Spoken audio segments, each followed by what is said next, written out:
Ella compró una cosechadora vieja por migajas, y lo que había dentro del motor dejó a todos en shock. Nadie quiso esa vieja cosechadora. Estaba oxidada, abandonada en un rancho olvidado, y el dueño la vendía casi como chatarra, por apenas 4,000 pesos. Todos en el pueblo se rieron cuando Valentina la compró. «Estás tirando tu dinero», le dijeron. Pero días después, mientras desmontaba el motor pieza por pieza, sus dedos tocaron algo que no debería estar ahí. No era una pieza mecánica, era un paquete escondido. Dentro había dinero, una fotografía antigua y una confesión escrita a mano que llevaba más de 30 años enterrada. Una confesión capaz de destruir la reputación de una de las familias más poderosas de la región. Lo que Valentina decidió hacer después, nadie lo esperaba. Antes de continuar con esta historia increíble, quiero saber desde dónde nos estás viendo hoy. Escribe tu ciudad o tu país aquí en los comentarios. Y si te gustan historias reales llenas de misterio, justicia y giros inesperados, suscríbete al canal y deja tu like. Eso ayuda muchísimo para que más personas descubran estas historias que parecen sacadas de una película, pero que ocurrieron de verdad. Ahora sí, vamos al comienzo. El olor llegó primero. Aceite viejo, metal caliente y tierra seca. Ese olor que tienen las máquinas que han pasado demasiado tiempo bajo el sol del campo, olvidadas por todos. Valentina Mireles lo reconoció antes incluso de ver la cosechadora. Tenía 42 años y unas manos marcadas por décadas de trabajo duro. En el pequeño pueblo de San Miguel del Llano, la gente decía dos cosas sobre ella: que era la mujer que nunca se rendía y la que siempre tenía ideas extrañas. Aquel día estaba frente a una enorme cosechadora abandonada, cubierta por una lona rota y rodeada de hierba seca. El dueño del rancho solo quería deshacerse de ella. El precio era ridículamente bajo, 4,000 pesos. Para la mayoría de las personas, aquello era simple chatarra. Una máquina muerta que llevaba años sin encender, pero Valentina veía algo diferente, algo que ni siquiera ella sabía explicar todavía. Lo que nadie imaginaba es que dentro de ese motor viejo había un secreto enterrado durante décadas, un secreto que cambiaría la vida de varias personas y que demostraría que a veces la verdad aparece en los lugares más inesperados. El olor llegó primero. Aceite viejo, tierra seca y algo más. Ese aroma particular de metal que ha estado demasiado tiempo bajo el sol del Bajío mexicano, calentándose y enfriándose por años sin que nadie lo tocara. Valentina Mireles lo reconoció antes de ver la máquina. Lo reconoció con la nariz apretada, los ojos entrecerrados contra la luz del mediodía y algo parecido a la certeza moviéndose despacio por su pecho. Tenía 42 años, las manos callosas de quien ha trabajado tierra ajena desde los 14, y una reputación en San Miguel del Llano que se resumía en dos frases: esa mujer que no se rinde y la loca que siempre tiene un plan raro. Ese día, parada frente a una cosechadora abandonada en el rancho Los Cerezos, tenía las dos cosas bien merecidas. Preciso ser honesto. Cuando escuché esta historia por primera vez, pensé que era exageración. Una mujer comprando chatarra vieja en un rancho olvidado. ¿Para qué? ¿Qué sentido tiene? Pero hay algo en la forma en que Valentina toma decisiones que desafía el sentido común de todos los que la rodean. Y casi siempre termina teniendo razón ella. Valentina había crecido en Tierra Blanca, un ejido pequeño a 20 kilómetros de la ciudad de Guanajuato, donde el campo era generoso en belleza y mezquino en dinero. Su padre, don Rosendo, había sido jornalero toda la vida. Su madre, Esperanza, había muerto joven, un cáncer que nadie diagnosticó a tiempo porque el dinero para el médico nunca alcanzó. Valentina tenía 12 años cuando la enterraron, y fue esa tarde la que le enseñó, sin que nadie se lo explicara, que en este mundo las personas que no tienen nada visible también pueden perder todo. A los 30 había ahorrado lo suficiente para rentar un terreno pequeño en las afueras de San Miguel del Llano. Cultivaba jitomate, chile serrano y en temporada elotes. No ganaba mucho, pero era suyo. Esa diferencia entre trabajar para alguien y trabajar para ti era todo para Valentina. Fue doña Refugio, su vecina de toda la vida, quien le dijo que en el rancho Los Cerezos habían puesto en venta una cosechadora vieja. El dueño, un señor de apellido Villanueva que vivía en León, quería deshacerse de todo lo que quedaba en la propiedad.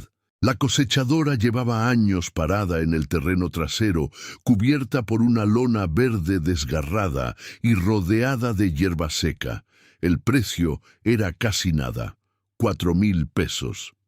¿4,000 pesos por esa chatarra?, dijo don Eliodoro, el ferretero del pueblo, cuando Valentina pasó por su negocio ese mismo día.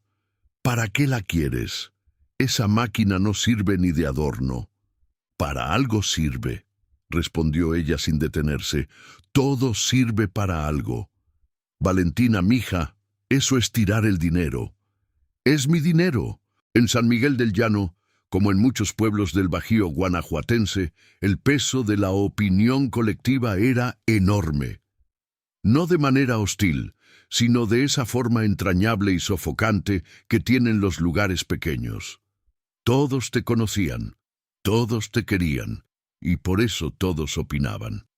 Cuando Valentina llegó al rancho Los Cerezos, al día siguiente con su camioneta vieja y un primo para que la ayudara a cargar la cosechadora, al menos 8 personas sabían del asunto antes de mediodía. Los comentarios variaron. Algunos eran afectuosos. Valentina siempre inventando algo. Otros eran más duros. Está gastando lo que no tiene en lo que no sirve. Y unos pocos, los que la conocían de verdad, simplemente esperaron, porque sabían que con ella nunca valía la pena opinar hasta ver el resultado. La cosechadora era una John Deere de los años 80, modelo 6600, pintada originalmente de verde, pero cubierta ahora de una capa uniforme de óxido color canela. El motor no encendía. Las cuchillas estaban atascadas. La cabina tenía el vidrio roto y un nido de pájaros donde debería haber estado el asiento del operador. Valentina la compró de todas formas. ¿Alguna vez compraste algo que todos los demás consideraban un error? Algo que no podías justificar con números ni con lógica, pero que algo adentro tuyo te decía que tenía sentido. Así estaba ella ese día, con 4,000 pesos menos en la bolsa y una máquina que nadie quería, cargada en la cama de la camioneta, moviéndose por el camino de tierra, con el polvo levantándose en columnas doradas bajo el sol de las 3 de la tarde. Esa noche, Valentina la dejó en el patio trasero de su terreno y la cubrió con su propia lona. Se sentó en el escalón de la entrada con un vaso de agua de Jamaica y la miró largo rato. No sabía exactamente qué iba a hacer con ella, pero sabía, con esa certeza difícil de explicar, que a veces llega antes que el razonamiento, que había hecho bien. Lo que no sabía todavía era por qué. Valentina comenzó a desmontar el motor 4 días después de haberla traído. Consiguió prestados los sopladores y llaves de tubo necesarios de su primo Jacinto, que trabajaba en un taller mecánico en la ciudad. Empezó temprano, antes de que el sol del Bajío alcanzara su pico, cuando el aire todavía tenía ese fresco engañoso de las mañanas guanajuatenses que promete una temperatura razonable antes de incumplir la promesa antes del mediodía. Fue ordenada, fue meticulosa, fue completamente sola. Jacinto le había ofrecido ayuda, pero ella lo rechazó con amabilidad, no por orgullo. Bueno, no solo por orgullo, sino porque necesitaba entender la máquina por sus propios medios. Eso también era algo que venía de su padre, don Rosendo. Valentina, si no entiendes cómo funciona algo, no entiendes nada de nada. El primer día retiró la cubierta exterior del compartimiento del motor. El segundo limpió las bujías y revisó el sistema de combustible. El tercero llegó al filtro de aceite, atascado con décadas de suciedad endurecida como cemento. Y fue al retirar ese filtro, metiendo la mano en el espacio oscuro y estrecho que quedaba detrás de él, cuando sus dedos tocaron algo que no debería estar ahí. No era metal, no era goma, era tela, gruesa, doblada varias veces, envuelta apretadamente en plástico negro que en algún momento había sido transparente, pero que el tiempo había vuelto opaco y frágil. Valentina sacó la mano despacio. Se limpió los dedos en el trapo que llevaba en el cinturón. Metió la mano de nuevo con más cuidado esta vez y jaló suavemente. Salió un paquete del tamaño de un libro grueso. Lo colocó en el suelo, sobre el trapo limpio. Lo miró un momento sin tocarlo. Después miró a su alrededor. El patio vacío, la tarde silenciosa, los árboles de mezquite que bordeaban la propiedad. No había nadie. El viento movía el polvo en pequeños remolinos junto al cerco de alambre. Rompió el plástico con cuidado. Adentro había un sobre manila grande, cerrado con cinta adhesiva que en algún momento había sido plateada y ahora era amarilla y quebradiza. Y dentro del sobre, cuando lo abrió con los dedos temblorosos, sin saber del todo por qué le temblaban, encontró 3 cosas: una fotografía, un fajo de billetes y un documento escrito a mano en letras pequeñas y apretadas que cubrían ambos lados de 4 hojas de papel. Voy directo al punto. No creo en la casualidad. Nunca creí. Cuando vi lo que Valentina sacó de ese motor, los detalles de lo que contenía ese sobre, la forma en que estaba escondido, mi conclusión fue inmediata. Eso no fue descuido. Alguien lo puso ahí a propósito. Alguien lo escondió en esa máquina porque necesitaba que desapareciera, pero no podía destruirlo.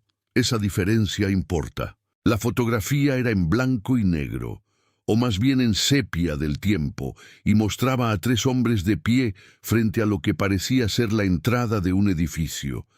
Una fachada de cantería color arena, con 2 columnas y un arco. Los 3 llevaban traje, aunque el de la derecha tenía el saco desabrochado y una expresión de incomodidad visible, incluso en esa imagen pequeña y borrosa. No reconoció a ninguno. El fajo de billetes eran dólares americanos, no nuevos. Estaban doblados y algo maltratados, pero eran genuinos. Valentina los contó con los dedos, una vez, 2 veces, incapaz de creer el número que le daba. $4,000, en billetes de 100, de 50, de 20. El documento manuscrito era más difícil de descifrar. La letra era pequeña, inclinada hacia la derecha, con algunas palabras tachadas y reescritas. Valentina lo leyó de pie, en el patio, bajo el último tramo de luz de la tarde. Tardó 20 minutos en terminarlo. Cuando levantó la vista, el sol ya había caído detrás del cerro. Lo que decían esas 4 páginas no era una carta de amor, ni un testamento, ni una lista de deudas. Era una confesión. ¿Qué harías tú en ese momento? Con un sobre en las manos que claramente pertenece a alguien, que claramente contiene secretos que alguien quiso enterrar, que claramente tiene el poder de complicarte la vida de formas que ni siquiera puedes imaginar todavía. ¿Lo devuelves? ¿A quién? ¿Lo guardas? ¿Por qué? ¿Lo lees hasta el final y cargas con lo que dice? Valentina lo leyó hasta el final, y después lo leyó de nuevo. Esa noche no durmió bien. Se recostó en su cama con los documentos guardados bajo el colchón. Un escondite que le pareció ridículo en cuanto lo hizo, pero que de todas formas le dio cierta calma. Y estuvo mirando el techo hasta las 2 de la madrugada, pensando en el apellido que se repetía 3 veces en ese documento escrito a mano. Villanueva, el mismo apellido del hombre que le había vendido la cosechadora.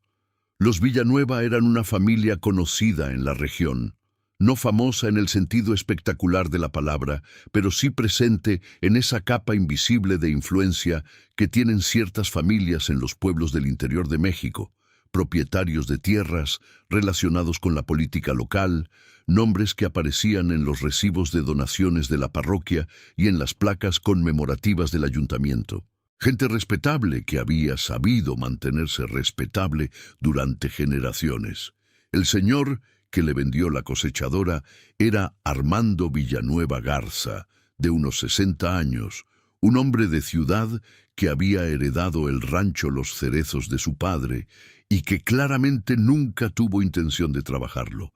Valentina lo había conocido brevemente el día de la compra.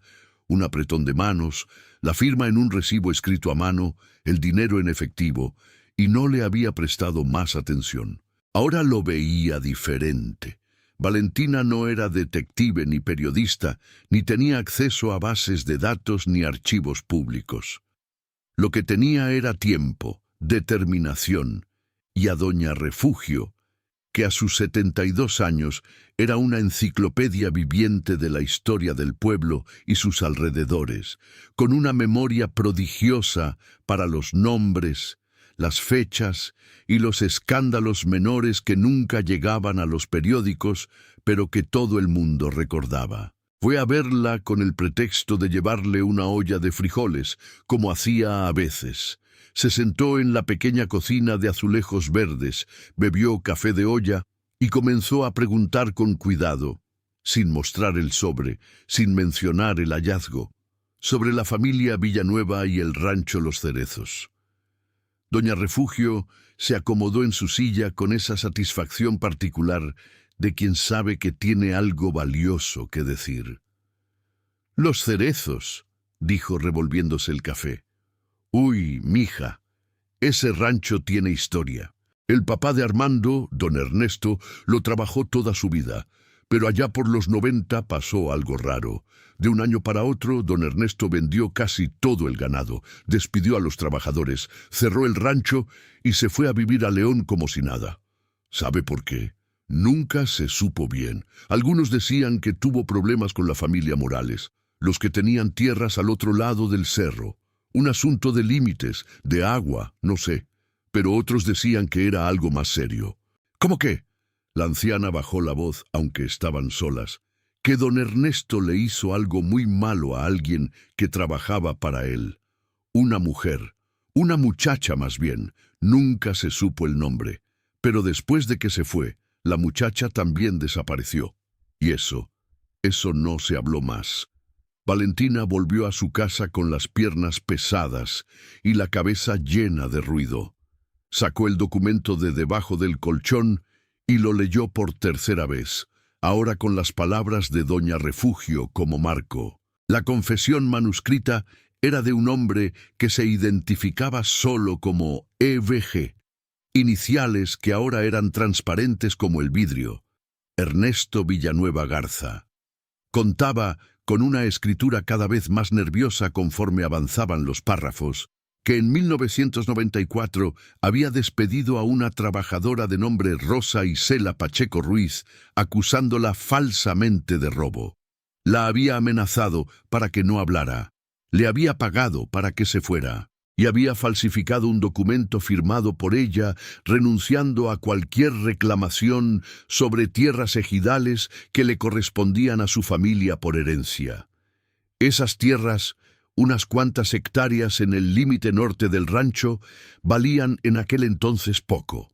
Pero en 1994 comenzó la construcción de una carretera estatal que cruzaría exactamente por ese punto. El valor de la tierra se había multiplicado, y Ernesto Villanueva la había obtenido firmando un documento falso. Lo que Valentina tenía en las manos era la prueba de ese fraude. La pregunta ahora era ¿dónde estaba Rosa Isela Pacheco Ruiz? Y la segunda pregunta, que Valentina no podía ignorar aunque quisiera, ¿Quién había escondido esa confesión en el motor de la cosechadora? ¿Y por qué? Buscar a Rosa Isela Pacheco tomó 3 semanas. No fue sencillo ni rápido, y Valentina lo hizo en los márgenes de su propio trabajo, entre el riego de las mañanas y el mercado de los jueves, entre los cuidados del terreno y las noches que se alargaban con búsquedas en su teléfono viejo, consultando padrones ejidales escaneados en la página del municipio y preguntando con discreción a personas que pudieran saber. Encontró la pista donde menos la esperaba, en el registro de difuntos de la parroquia de San Miguel del Llano, digitalizados hace unos años por un proyecto de historia local. Un tal Leopoldo Pacheco Ruiz había muerto en 2003. Hermano, quizás. Y en el pie de la nota de defunción, escrita con la letra de algún secretario parroquial de otra era, aparecía una dirección de un familiar que había recibido la notificación: Rosa Isela Pacheco Ruiz, calle Prolongación, Hidalgo 14, Colonia Jardines del Moral, León, Guanajuato. León, la misma ciudad donde vivían los Villanueva. Piensa por un momento en lo que significa eso. Una mujer despojada de sus tierras, amenazada para que se fuera, que termina viviendo en la misma ciudad que la familia que la despojó. Sin saber quizás que a 20 kilómetros de ella alguien acababa de encontrar el papel que lo probaba todo. Valentina fue a León un martes por la mañana. Tomó el autobús de las 7 con el sobre guardado en una bolsa de tela dentro de su bolso, el corazón dándole golpes más fuertes de lo habitual. No había llamado antes. No tenía manera de llamar. Solo tenía una dirección de hacía 20 años y la esperanza de que todavía fuera válida. La calle Prolongación.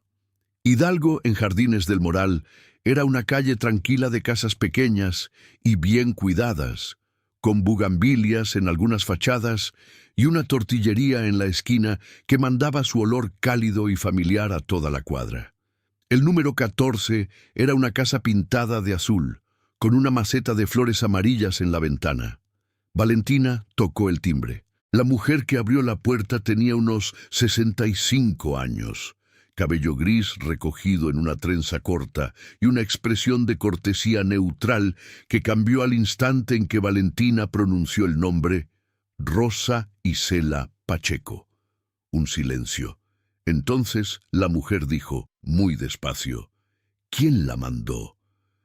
Nadie, dijo Valentina. Yo sola. Compré una cosechadora vieja. Las 2 mujeres estuvieron sentadas en la pequeña sala durante más de 2 horas. Rosa Isela escuchó sin interrumpir mientras Valentina le explicaba cómo había comprado la máquina, cómo había encontrado el sobre, lo que decían las 4 páginas. Cuando Valentina terminó y puso el documento sobre la mesita de madera entre ellas, Rosa Isela lo tomó con ambas manos, lo leyó en silencio y cuando levantó la vista tenía los ojos brillantes. Yo siempre supe que alguien en esa familia se había arrepentido, dijo al fin, alguien que sabía la verdad, pero nunca pensé que lo escribiera, ni que lo guardara. ¿Sabe quién pudo haberlo escrito? El hijo mayor, creo, Rodrigo.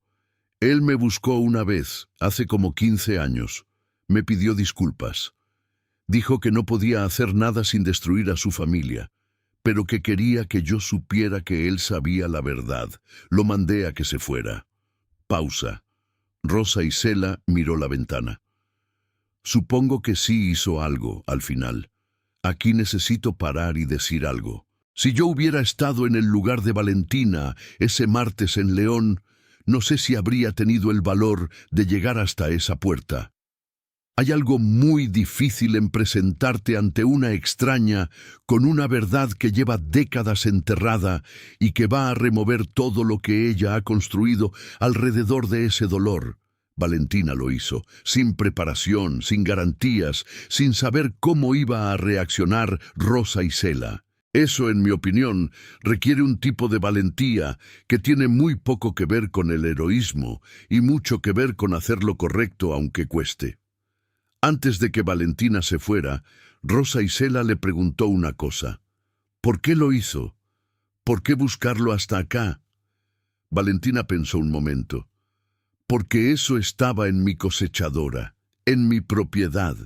Y si yo hubiera encontrado algo que te pertenece y me lo hubiera quedado, sería lo mismo que hicieron ellos. Rosa Isela asintió despacio. No dijo más.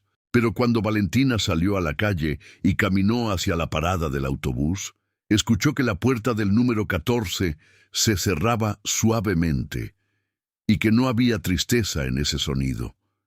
Había algo distinto, algo que tardó un rato en nombrar. Era alivio.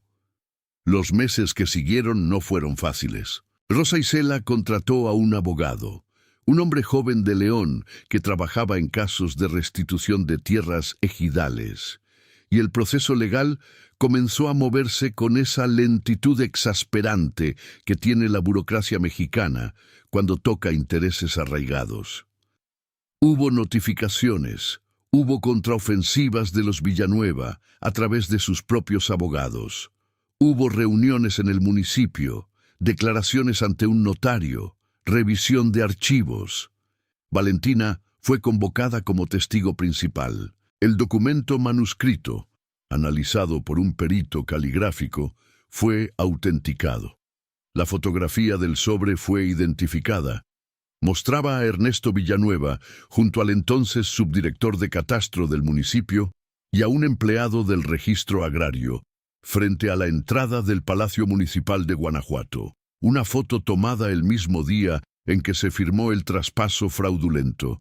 A esas alturas, el caso ya no era solo de Valentina y Rosa Isela, era de todos los que habían sabido algo y callado, de los que habían sospechado y mirado para otro lado, de los que durante 30 años habían elegido no preguntar. El escepticismo me incomoda menos que el silencio estratégico. Cuando los abogados de los Villanueva argumentaron que el documento podría ser falso, que las memorias son imprecisas, que 30 años cambian los hechos, eso es escepticismo, y podemos debatirlo. Pero lo que no puedo aceptar como argumento es el silencio. La ausencia de respuesta oficial durante semanas. Eso no es duda, eso es administración del daño, y es exactamente ahí donde la historia de Valentina se convierte en algo más grande que ella. El caso tardó 14 meses en resolverse. No fue dramático ni instantáneo. Así nunca son estas cosas en la vida real. Fue un proceso lento, documentado, interrumpido por fechas límite que se movían y funcionarios que pedían más papeles. Pero al final, el Tribunal Agrario dictaminó que el traspaso de 1994 había sido obtenido con documentación fraudulenta. Las tierras que correspondían a la familia Pacheco fueron restituidas a Rosa Isela. No eran muchas hectáreas, no las hicieron ricas, pero eran de ellas, siempre habían sido de ellas, y eso era lo que importaba. Armando Villanueva, el hijo que le había vendido la cosechadora a Valentina, no fue procesado penalmente. Las acciones de su padre habían prescrito en parte, y el documento, aunque probó el fraude civil, no fue suficiente para sostener un proceso penal contra los herederos. Fue un resultado incompleto, como suelen serlo estos resultados, y a Valentina eso le dejó un sabor mixto que no supo muy bien cómo tragar. Pero Rosa Isela, cuando firmó los documentos de la restitución en una oficina de León, un miércoles por la mañana, le mandó un mensaje a Valentina que decía solo 3 palabras. Ya fue, gracias. La cosechadora, reparada por Jacinto con partes recuperadas de otro motor, terminó funcionando. No perfectamente. Perdía un poco de aceite por la tapa del filtro y hacía un ruido raro al encender en días fríos, pero funcionaba. Valentina la rentaba a otros productores de la zona durante la temporada de cosecha, lo que le generaba un ingreso modesto pero constante. Don Eliodoro, el ferretero, la paró un día en la calle. «Oí lo de la cosechadora», le dijo, con una sonrisa que tenía algo de vergüenza mezclada. Ya ves que sí servía para algo. Valentina sonrió. Para varias cosas. Yo creo que hay historias que necesitan ser contadas precisamente porque no tienen un final perfecto, porque la justicia llegó incompleta, porque el proceso fue lento y agotador, porque el hombre que vendió la cosechadora sigue viviendo en León sin haber pagado por lo que hizo su padre. Eso es real. Eso es la vida. Pero también es real que una mujer que nadie tomó en serio compró una máquina que nadie quería, la desarmó pieza por pieza con sus propias manos y encontró una verdad que llevaba 30 años escondida. Y en lugar de quedarse con el dinero, que nadie habría sabido, fue a buscar a quien correspondía y se lo entregó. No porque fuera obligatorio, no porque hubiera una ley que la forzara, sino porque era lo correcto. ¿Cuántas cosas hay ahí afuera esperando que alguien las encuentre? ¿Cuántas verdades están guardadas en lugares que nadie piensa en mirar, esperando a la persona equivocada o a la persona correcta que decida abrir lo que nadie abrió? No lo sabemos. Nadie lo sabe. Pero hay algo en la historia de Valentina que me hace pensar que la diferencia entre encontrar algo y hacer algo con ello es, en el fondo, la diferencia entre vivir con el peso de saber y vivir con la ligereza de haber hecho lo que se pudo. Mi opinión sobre esto es clara y la digo sin rodeos. Valentina Mireles hizo algo que muchos de nosotros no haríamos. No porque seamos malas personas, sino porque el costo de involucrarse siempre parece demasiado alto hasta que ves lo que pasa cuando alguien lo asume. Si esta historia te movió algo, si te hizo pensar en tu propia capacidad de hacer lo correcto cuando nadie te está mirando, entonces ya valió la pena. Comenta abajo qué habrías hecho tú en su lugar. No hay respuesta correcta, pero me interesa saber la tuya.